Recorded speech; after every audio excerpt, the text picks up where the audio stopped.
Thanks, Alan. So today I wanted to share a little bit behind the scenes, like operationally, what we're doing from a briefing program level.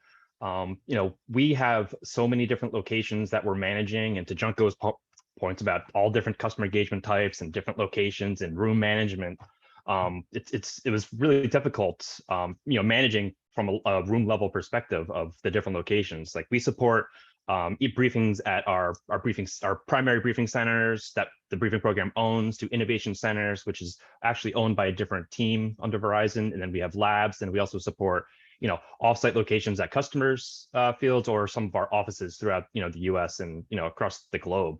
So when you're coming to a briefing program owned center, like, okay, we own the calendar. It's simple. We know when it's used and when it's not used. However, when we're at these other shared locations, they may use a different tool to manage the calendar there. So right before COVID hit, I guess we could take credit for creating the new engagement system inside of Briefing Edge.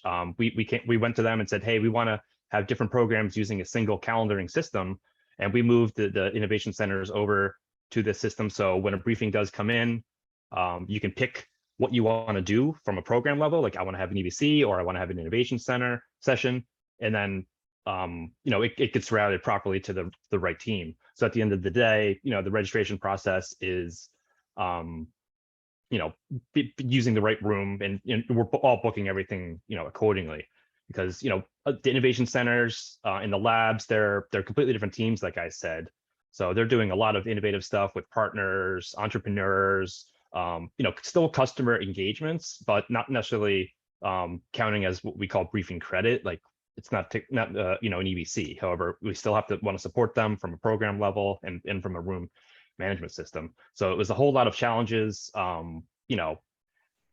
which were really solved, unifying the platform and kind of coming to one system and one management platform.